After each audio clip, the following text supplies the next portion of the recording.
Hello everyone and welcome to my Pokemon Babylocke Let's Play. This is going to be a Nuzlocke where I only use baby Pokemon. Now this is Pokemon Emerald, if you can't tell. So let me introduce to you the team. Actually, first before we get started, I'm going to explain some things about this. Now, you might see in the bottom right corner, there's some extra Pokemon down there. Well, they're going to be there for backup because it's going to be very, very likely that I lose several of these Pokemon probably fairly quickly. Why? Because all of their base stats are terrible and we will not be evolving them at any point, regardless of level. Now, I'll show you the other ones in the PC after I go over these, but another thing I want to mention is some of these Pokemon do not learn any essential skills until way later in their levels. Some of them don't even learn any attack moves, physical or normal.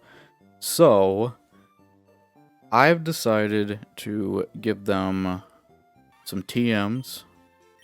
Now, how I chose their TMs are, well, okay, Pichu doesn't.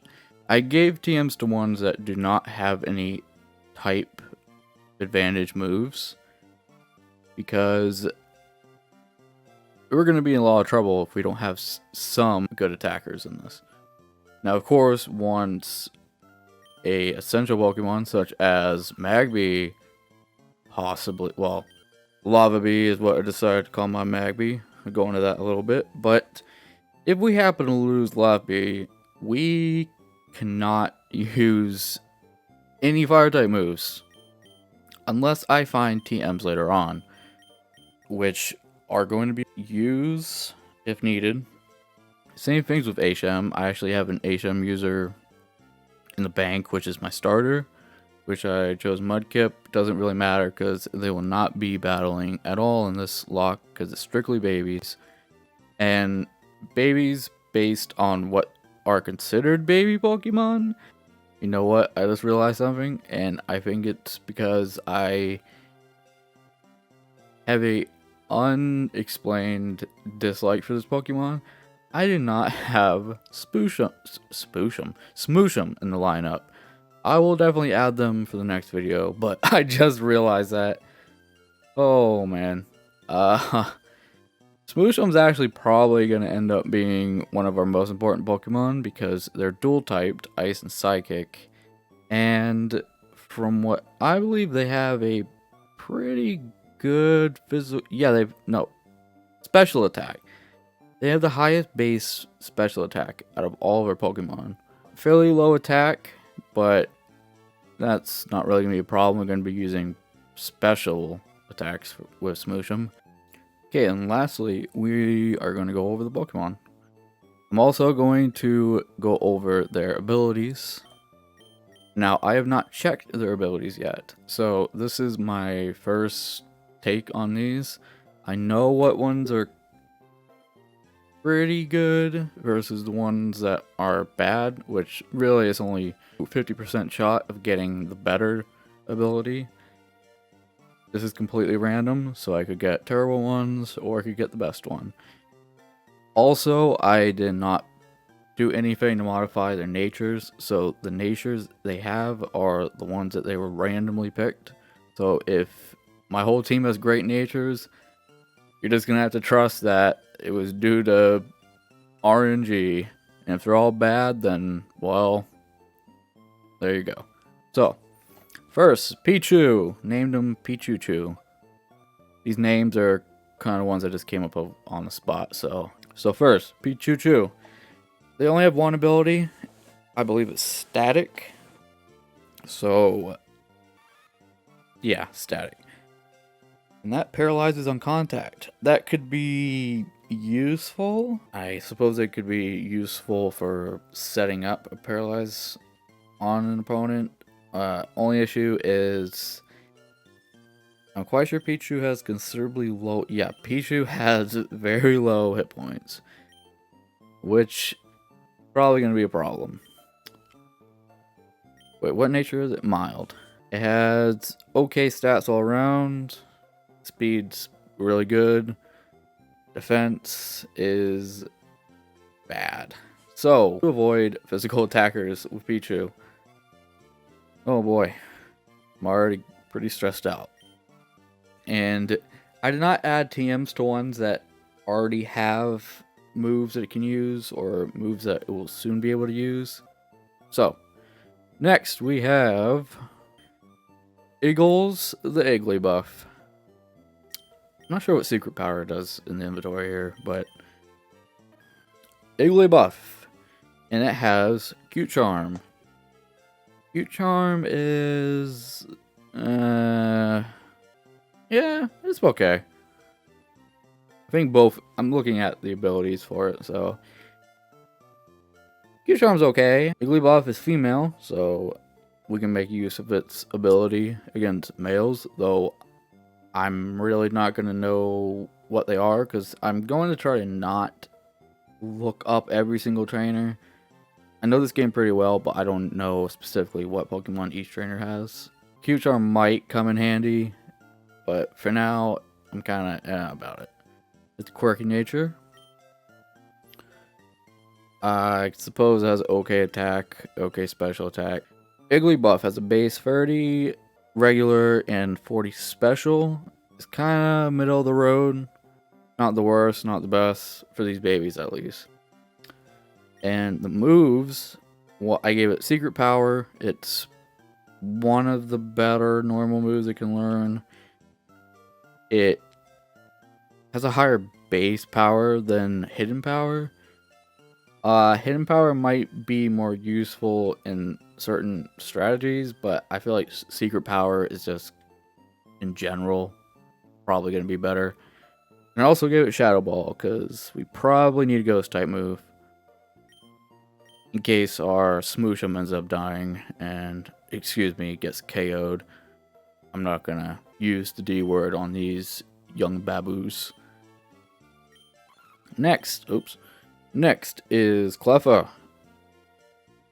Also Cute Charm. Okay, Magic Guard would have been way better, but whatever. I'm kind of worried about how long Cleffa's gonna last.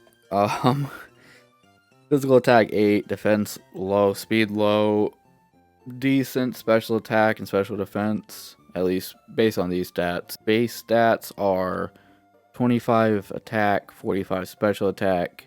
Now, I also gave it secret power because both Igglybuff and Cleffa, that's pretty much their best normal move. And I also gave it Solar Beam because one of these Pokemon needs a Grass type move, and it's the best one that I can give Cleffa. There's no other ones. I was trying to give it Grass Knot, but Grass Knot is not in this generation. So, I gave it Solar Beam, which is a 2-step move. Which makes me feel like Cleffa is going to be knocked out pretty quickly. Though, we're going to be out of Grass type moves if that's the case, and that does worry me. I don't think anyone else can learn a Grass type move. Well, actually, Igglybuff might. Yeah, Igglybuff could. I think, with a TM. And I'm not sure if we'll get TMs for those later on. Now, the store that sells TMs, will I buy any? We'll see where we are when we get there. Oh, another thing I want to mention is, in order to catch all these Pokemon, I had to do some shenanigans, and I had to do something that gave me unlimited money to then buy unlimited Ultra Balls. Besides that, I am not able to get rid of all the money I got. No matter how many things I buy, it still kind of just shows unlimited money. I'll show you at one point what I mean. I have the code off, I've saved, reset everything, and the money does not go away. So, I decided at first I was only going to use items that I find, and, you know, going to take my word that I don't just buy items, because I'm going to be fast forwarding a lot for this. It's going to be some pretty boring parts of just getting to locations. And then if I have to train, I could just fast forward it instead of skipping it. Which, yeah, I don't know. I'll see when we get there. Or see however it looks or comes out looking. Anyways, back to what I was saying. I decided that even though with unlimited money, I do not think it's going to make this any easier. Well, it will make it easier, but it's also going to make it doable. I do not expect actually being able to do this. Now, if I lose this Nuzlocke, depending on where it happens, if it happens, and depending on where I am at the game, I might continue the playthrough. It's just going to be a Babylocke and not a baby Nuzlocke. Because even then, this is going to be very difficult. Even if I have a full team, all the Pokemon, which, well, my team is 6, which will be best against the Elite 4. I think it will still be extremely difficult. And more than likely, that's what's going to end up happening. I do not expect this to be... Well, it'll probably be doable. And it will be doable with certain setups, like setting up, like, mirror walls or shields or whatever. We're not going to get too fancy with it. We're not going to do stat increases, stat decreases. We're not going to do too much setup. We're going to just try to beat our opponents as fast as we can and hope that we don't lose any of our team. So, back to the team. I rambled off a little back there. And our next is Electron, the Elekid. It has static, which is the only ability it can learn. Has a modest nature. Has okay attack, okay defense, really good special attack, and speed. Let me check his base stats. Base stats are 63, 65. Both pretty good. Now, Elekid learns Thundershock, I believe, by around like level 20 or something. So it's going to be stuck with these moves for now. But yeah, I didn't want to give it a TM because it already learns a Thunder type move on its own. Next we have Magby, which I named Lavby, and it also only has one nature, or ability, I mean. Burns the foe on contact. This is going to be useful just for like residual damage. Not really too much we can set up with it, probably, but it's a good ability. It is sassy. Next we have Oedama, or Blue Ball, the Azrael. This ability is huge power, raises attack. Now, that sounds like a good ability, raise the attack. When I actually looked it up, and it actually raises it by twice the amount, or I guess I should say it doubles the attack, which it sounds great. However, Azrael does not learn any physical water attacks. It can learn Aqua Jet, I believe, but that is only an egg move, which we cannot give them. At least not the way I did it. So his ability is kinda useless. He could have also have learned Thick Skin, which also probably not going to be super... wouldn't have been super important. It halves the damage from fire and ice attacks. It would have been better over huge power regardless. But, yeah. Oh, also it doesn't have type advantage. That's something to take into account. When I was picking the moves for these Pokemon and looking up if I should give them TMs or not, I thought Azrael was water type. Nope. Azrael is just normal. Not normal water, normal. Anyways, it has an adamant nature, which for Azrael, its attack and special attack are both 20. So that doesn't matter really. Oh, and they're both pretty bad. I don't think Aoidama is gonna have much screen time. Just kind of based on its moveset. Oh wait, I forgot to give it Iron Tail. Oh wait a minute, this could be okay. I gave it the HM Surf because it's the only water move that really did anything. I will not be using it before you can use it. Actually, can you even use it? I'm not 100% sure how that works. I think that you need the bash to use it. Because I think in Gen 1 you can get the HM before you can use it, because you get it in Safari Zone or something, and you can do that before fighting the gym leader. Regardless, I will not be using it to get around places until I can officially use it in like a vanilla playthrough. I gave it Iron Tail, forgot about that. So huge power might have some use to it. So next is, did I go over Lava Beast moves? I don't think I did. That's Ember. Just Ember. So, our next little whatever group Pokemon, I'll have to show you when I get to the Poke Center. So, let's go to the Poke Center. So, we're at the Poke Center. Let's check out the rest of our team. This is Muddo the Mudkip. We will not be using Muddo. If it can learn HMs, I'll give it HMs.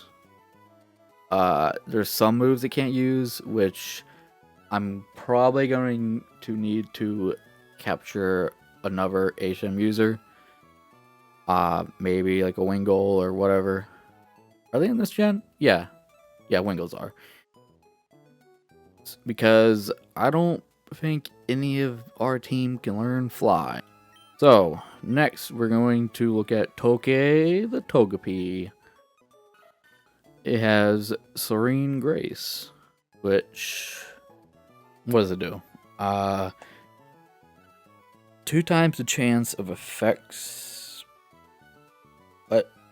Oh, is it like, yeah. Basically, if Togepi does a move that could paralyze, it is 2 times as likely to happen. Can Water Pulse?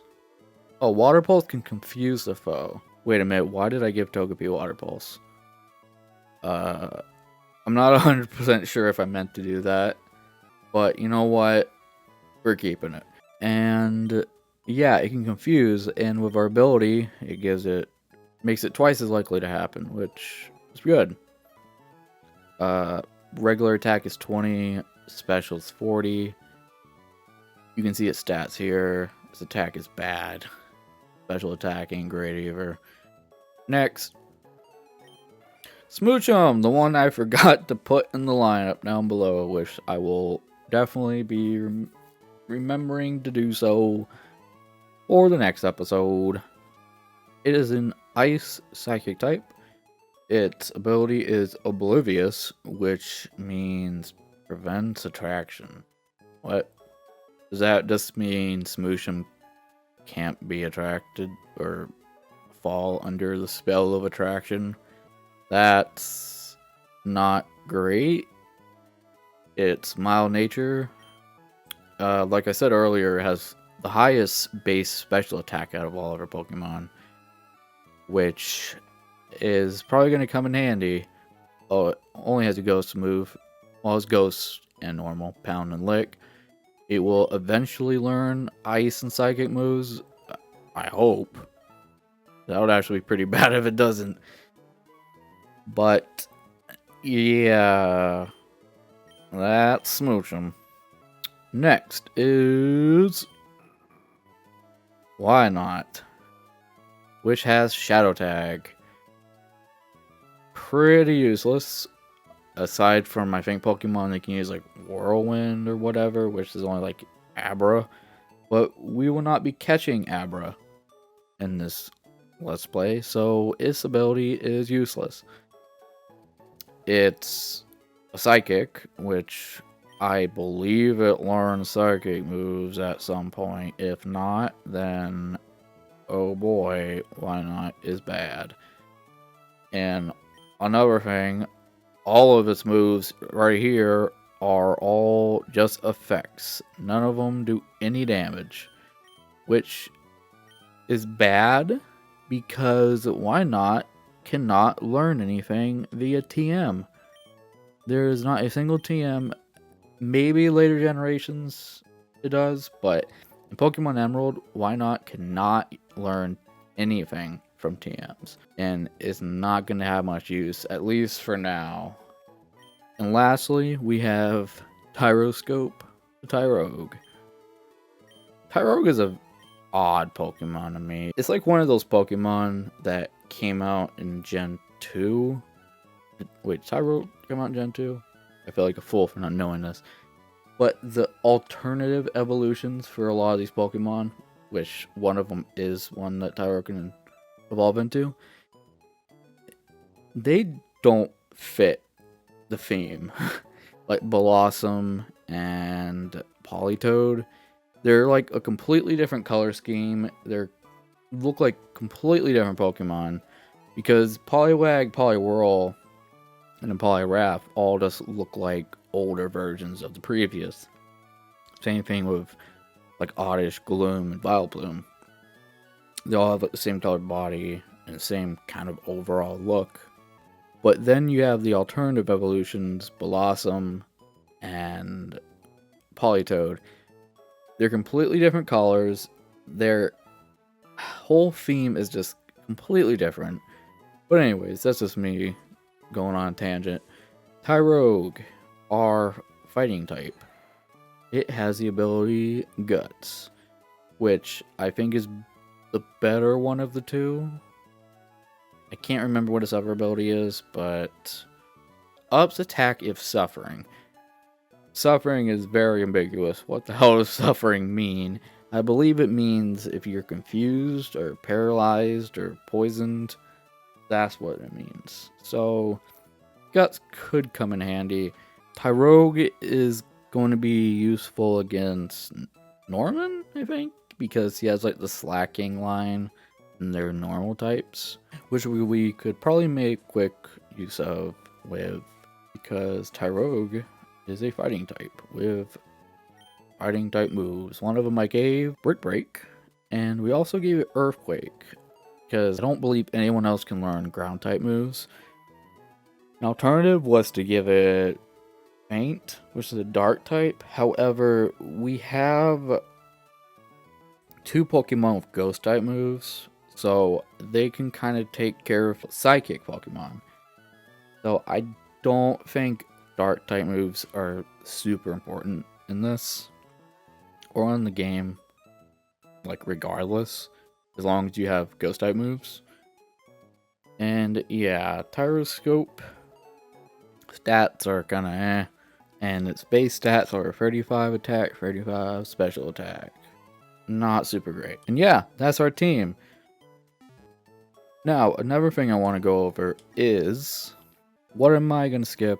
What am I going to fast forward? I'm going to skip getting to places, and like if there's like long stretches of grass or whatever, I'll skip that. I'm going to skip the random battles. You're going to have to take my word that our Pokemon survive random battles. Because it would really suck to lose one of our team for a random wild encounter. I will not skip trainer battles, so if we're walking, a trainer comes by, decides to fight, I'm showing you. Same rules apply. If a Pokemon gets knocked out during a trainer battle, it is knocked out for the rest of the game. Well, at least for the rest of the Nuzlocke. And last, I might make use of the fast forward button on the controller. Well, not controller, but you can set fast forward and I have it on the right bumper. I might accidentally push it. If I do, I am sorry. If the sound and the music goes out of control, I'll try to turn it off as fast as possible. Anything that I fast forward in game, I'll keep probably keep out of the video because it's just going to be getting to places. I'm not going to fast forward through trainer battles or gyms because it would be annoying to watch.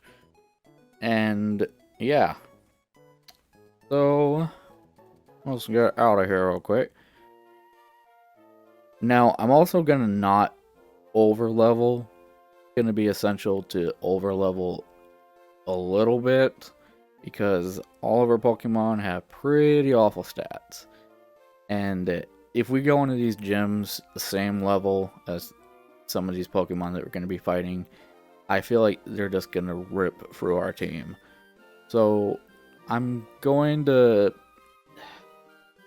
Right now, I want to say no more than 5 levels higher than like the gym leader's team.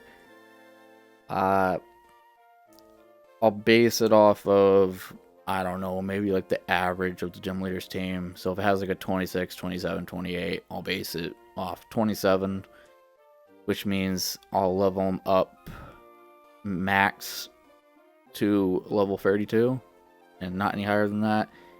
I might need to go higher possibly later on, but I don't know. I think we'll be okay with 5.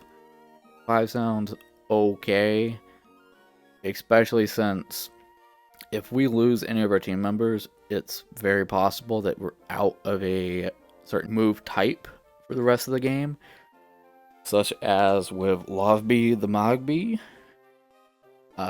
If we lose Lovebee, we'll be out of fire type moves.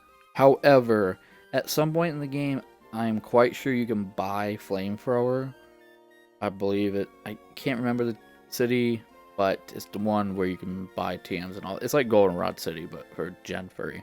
At that point, if I can buy Flamethrower TMs, I'll buy it and give it to a Pokemon that can use it. This is just hypothetical in case we lose our Magby at any point before then. Hopefully, no. It would be great if we don't lose any of our team, because we're going to need all of them. So, that all being said, it is time to officially start the Let's Play.